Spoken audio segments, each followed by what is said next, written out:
Hey y'all, it's your girl Michaela Janae here, back with another video. And in today's video, I'm so excited to show you guys my very first time ever trying some feed-ins, okay? Like, I've tried it a little bit before. I've actually done clients, but I never really had the time to practice it and perfect it.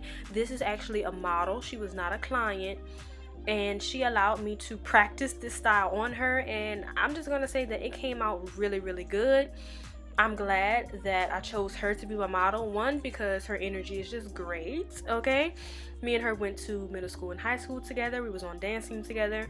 We just vibe well, but also because her hair is so thick, it was a great opportunity for me to, learn thick hair, braiding with thick hair, and feeding in with thick hair, because it's more difficult than with thinner hair. So I like that I was able to have that challenge and learn it that way.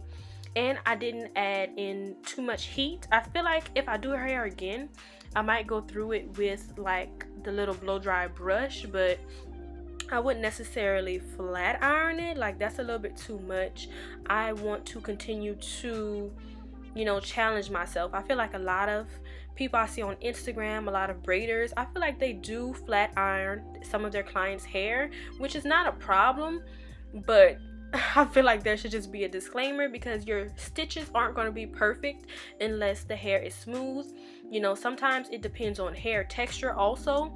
A lot of people only post pictures of certain hair textures, so you just have to know that everything that you see online is not exactly what they're trying to make you perceive it to be. Okay, sometimes people do run a little flat iron, a little extra heat to make the hair extra smooth, and it also goes with product.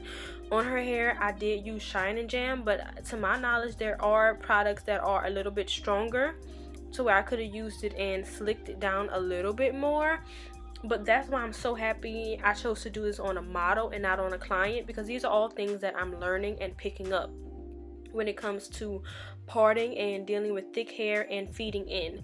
Because when it comes to like men's braids, that's what I do a lot of. I do a lot of men's braids, and their hair is typically shorter than this. I've done men's hair and it was actually like her length or a little bit longer, but it's just a little bit easier to work with. So when it comes to braiding coarser hair, thicker hair, that's what I need more practice with, especially all that plus long. So I was so happy and so blessed that she allowed me to practice on her, and in the end she really did like the style, and I really loved it too.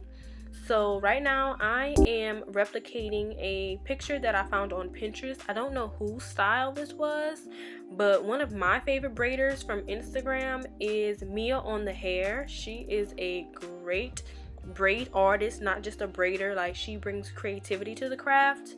And as far as on YouTube, I watched the woman Panna in California. She's really good and really skilled in braiding also. So when it comes to feeding in, I was literally just teaching myself the easiest way. So whenever it got between my thumb and my pointer finger, that's when I added in a piece of hair, and I brought one of the strands, I left it in my thumb and my pointer finger, and the other half I brought on top of my pointer finger, if that makes sense. If you guys would like a more detailed video, I can definitely do that, because like I said, this is just my first time, but I'm hoping to have more models so I can continue to get better. So that's how I was basically feeding it in. And then you see how the braid kind of like was turning. That's what I'm practicing too, just keeping the braid straight. And I feel like that's all in hand movement, so that's something I'm working on. Yeah, but back to the stylist. I don't know whose picture it was to give them credit, but I saw a lot of pictures of this hairstyle, so it might have been someone popular, but on Pinterest I just wasn't able to see whose photo it was. So one thing that helped me a lot with her hair and when I'm doing men's hair is pre-parting.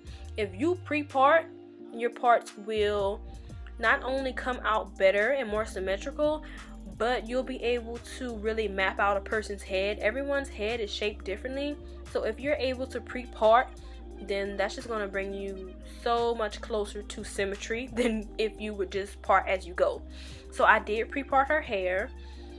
And I also wanted to try some squiggle braids, some waves, whatever you want to call it.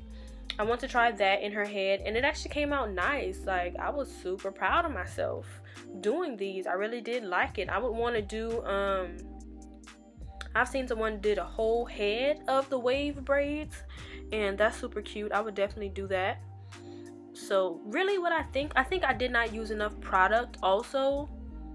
That was kind of affecting the style. I feel like I should have used a little bit more. I feel like I should have used a little bit more product for sure.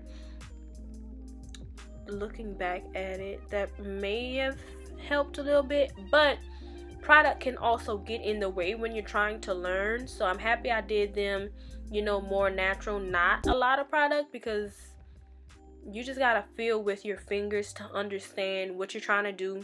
And if the hair would have been too slippery at first and I'm trying to feed it in, that may have messed me up. So I'm kind of happy that I didn't. It was easy for me to really concentrate on how I was feeding this hair in. The good thing, another reason why I wanted to use her as my model, is the advantage of having long and thick hair, to where I did not have to add a lot of hair in. When you're working with someone with short hair and they need the length and they need that thickness, it's a little bit more difficult. Your errors aren't being hidden as well. So with her hair, it was thick and long. I did not have to add in a lot of pieces. So that was another thing that helped me. That is one of the reasons why I chose her as a model. So once you get to the bottom, you can kind of see what I'm doing more. I'm adding it in between those fingers, and then I'm bringing one part of the strand on top. So like I said, I can definitely do another tutorial on that part of it, like the feeding in itself. But if you're learning to feed in, please learn to feed in on someone with longer hair, because it's just way easier to me. Someone with longer and thicker hair. So as I go, I'm just going to continue to do it that way, really only adding in once I get to the end of her hair. And in the picture, my inspiration picture, the braids were actually short, but you know, I decided to leave them long because I've never done this before, and I feel like it looks really good long. She actually told me she's not that much of a bead girl, so I'm like, okay, let's just leave them long and don't have to worry about cutting them and adding beads. So as I continue, the next braids are going to be like the crisscross braids, and those were super fun and cute to do. Like, I would love to do this pattern, but with the braids a little bit smaller, to where I could fit a bunch of different things in.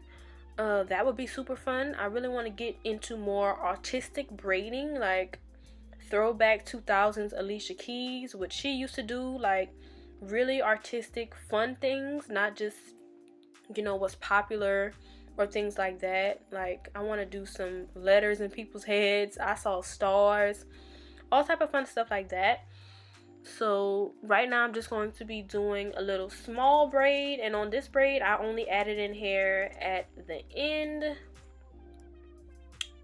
Yeah, see, because I feel like to do stitch braids, that's when you need the hair a little bit more smoother for your stitches to come out perfectly. I was kind of mixing this up. Sometimes I was able to stitch it and sometimes I wasn't, but in the end it did look really good. To say it was my first time really doing anything like this. Whenever I had feeded in hair before, it was only for 2 braids max. I've never done multiple small braids trying to do designs. So since I had the opportunity to have a model, I'm like, let me try out a little bit of everything, and she was a great sport. Hopefully we get a chance to do this again. So yeah, for the rest of the video, I'm gonna just let y'all vibe out to music. If I have anything else to say, I'm gonna come on here and say it. But whatever you see me do on this side, I will replicate on the other side, you know, symmetry. Oh, and you're also going to see that I recently got myself a tea kettle. I was so happy to get that tea kettle because, Lord, it wasn't working out. The last time I did a client, I had to go into my house, boil some water, bring the water out, and it was pouring, raining. I'm like, that is enough. Tea kettles are $15 at Walmart. I got one and it has been working fantastic. I love my tea kettle. So I use that while dipping her hair. Another new product I have is the Magic Fingers Shine and Jam Foam. I used to use Nairobi, But I use Nairobi for a lot of other stuff, so I'm like, let me get a product that is just for braiding, because I don't want to waste my Nairobi on, you know, just foaming my braids. So I actually like the foam a lot. It's the foam in the red container. You're gonna see me use it, I think, but that stuff really works well. I want to get the Shine and Jam magic fingers for braiders. I feel like that product might be a little bit thicker or something, so I want to try that. I just need to get around to going to the beauty supply store. But yeah, I think that is it. I didn't use a lot of products on her hair. She came with a fresh, clean scalp, you know, so I wasn't mixing with any oils or anything. But one thing I like about Shining Jam is that it does like break down into an oil and condition the scalp, so I really do appreciate that. And like you see right here, the stitches were good. Like, they looked good. One thing about it is I can stitch. I don't want you to think I can't stitch. I can stitch some hair. I know how to stitch, but I was just having difficulty, you know, because I was having to detangle as I was stitching. So it's just about going with the flow and learning. This was my first time ever working on her. She wasn't my client, so I wasn't very familiar with her hair, but I loved these results. When I tell you I loved it, I loved it. It was giving Alicia Keys, honey. I was in love with it. I can't wait to try something else on her, and hopefully add this to my books and let this be a style that my clients can book. And that's one thing I'll say too. When it comes to trying out new things, do not try out new things on people who, one, are going to, like, I don't know. You have to know your clients. You can't try it out on somebody who's not going to like it or is not going to understand the fact that you're learning and that it's not going to be perfect.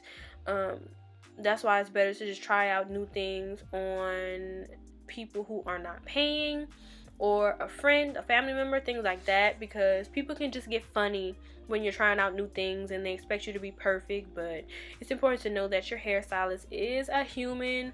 Things are not going to be perfect. Things happen. People's hair texture is different. So yeah, keep all that in mind. I'm actually almost done, so I might as well just keep chatting, you know, with y'all. Yeah, only adding in a little bit hair at the end. But you know what it was too? I forgot. Let me talk about this braiding hair. And she kind of mentioned it. She was like, I was looking for free tress, but I didn't see any. And she picked up the Spectra Easy Braid. Now, Spectra Easy Braid used to be my favorite braiding hair. Like, that's all I used to use in my hair. It was just the braiding hair. But now I have been experiencing major inconsistencies in the hair. Like, I'll get a pack and it's great, like, it's good, but I'll get some hair and it's just like very tangly, not smooth. Like, I don't know. I just need a little bit more consistency from them, because I do like their hair. Like, their hair is good, or was good. I don't understand what's going on. But right here, it looks like I'm about to do another squiggle braid. Like, this side was actually my favorite side, because, you know, whenever you're starting off, you know, you have to kind of warm up, especially when you're learning. So once I had warmed up, I feel like this side was a little bit better, maybe parting wise, more area space. But I think I liked this side a little bit more than the other one. But one thing about it, my horizontal parts were clean. Those were clean. I love those. So I just stitch the front, and then I go into the snake braid, the squiggle, whatever you want to call it. Yeah. And now you see me dipping the hair with my new kettle. I absolutely love the kettle. It worked great. And we should be coming upon the end of the video pretty soon. I'm just drying her braids off. As you can see, it made it super flexible, super nice. Yes, it is super long. It's giving what it was supposed to give. I did a little bit of edges. She told me she does not like the dramatic baby hair look. I like it. I don't know if I'm gonna like it on myself, but I would definitely want to do it on someone because it is just so cute. I like it. I like some dramatic baby hairs, but we just did something slight. When you have a lot going on your head with the braids, you don't need dramatic baby hairs. And I'm just going to do the same thing to the other side. And this is the finished result. Make sure you're following me on Instagram. Oop, I hit the camera. So you guys can see some pictures. But that is all for this video. I hope to bring you more videos like this in the future. I'm trying to get more practice in and learn how to get these feed-in stitch braids together, honey. I'm gonna holler at you guys in my next video.